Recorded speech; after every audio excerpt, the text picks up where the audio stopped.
Selamat berjumpa kembali para sahabat Insani pada hari ini, hari Jumat 15 Juli.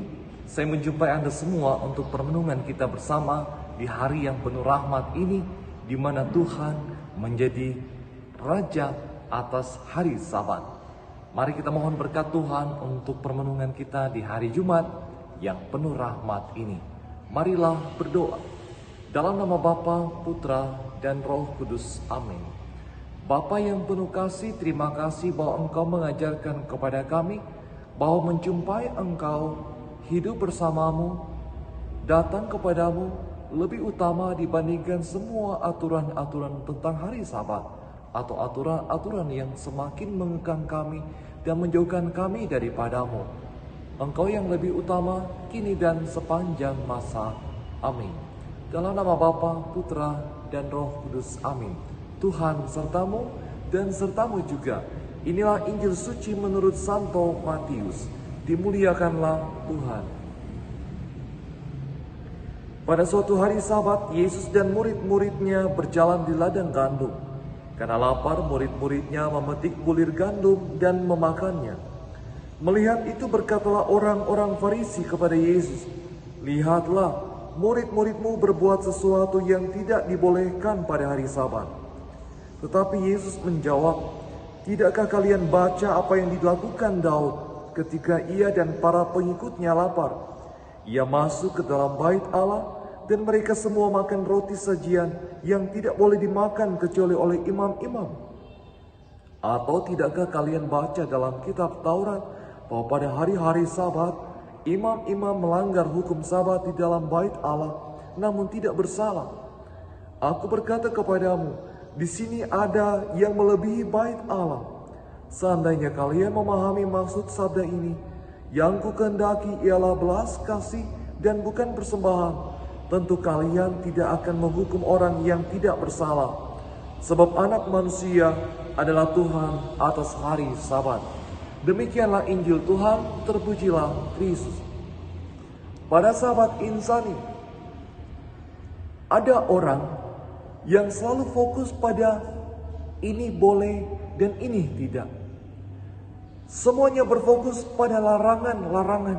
Akhirnya dia tidak lagi memperhatikan mana yang berkenan kepada Tuhan, mana yang harus dilakukan, karena lebih sibuk untuk mengurus mana yang tidak boleh, mana yang boleh, mana yang akan kita lakukan, mana yang kemudian dilarang untuk dilakukan.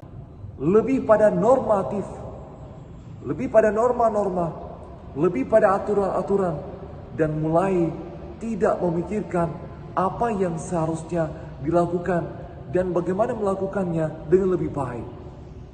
Injil hari ini menegur kita semua bahwa berhubungan, berelasi, datang kepada Tuhan, menyembah Dia, menemukan rahmat, mendapatkan sukacita dari Tuhan jauh lebih utama daripada hal-hal yang normatif.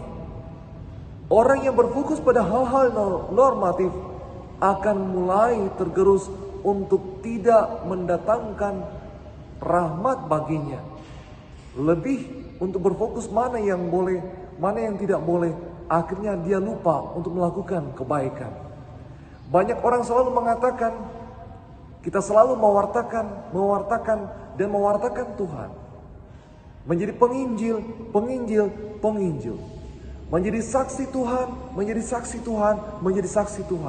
Menjadi pertanyaan besar bagi dia adalah, engkau sibuk mewartakan Tuhan. Tetapi pertanyaannya, kapan terakhir engkau berjumpa dengan Tuhan? Kapan terakhir engkau mengalami kehidupan bersama Tuhan? Kapan engkau terakhir duduk bersama Tuhan? Kapan terakhir engkau mendengarkan Tuhan? Jangan-jangan engkau hanya mewartakan dirimu. Engkau sibuk dengan hal-hal normatif. Engkau sibuk untuk mewartakan Tuhan, tetapi engkau sendiri tidak mengalami Tuhan dalam hidupmu. Bagaimana mungkin engkau mewartakan Tuhan yang tidak engkau alami? Bagaimana mungkin engkau mengetahui tentang aturan-aturan Tuhan jika engkau tidak pernah duduk bersama Tuhan dan mendengarkan Tuhan? Hari ini, para sahabat Insani, Tuhan mengajarkan, Tuhan menegur kita, Tuhan meneguhkan kita Tuhan mengingatkan kita duduk bersama Tuhan, menemui Tuhan, berjumpa dengan Tuhan, mendengarkan Tuhan jauh lebih utama daripada hal-hal normatif dalam kehidupan ini. Tuhan kita Yesus Kristus adalah Tuhan atas hari Sabat. Keselamatan adalah lebih utama daripada aturan-aturan. Tuhan bersama kita jauh lebih utama daripada larangan-larangan yang semakin menjauhkan kita dari Tuhan. Ini tugas kita bersama. Tuhan memberkati kita semua. Amin. Terima kasih saudara-saudariku yang telah mendengarkan sabda Allah dan renungan hari ini. Saya Pastor Marcel Lolotandung mengucapkan berlimpah terima kasih kepada Pastor Vius Octavianus. Semoga Pastor senantiasa diberkati Tuhan dalam setiap aktivitas dan pelayanannya. Amin.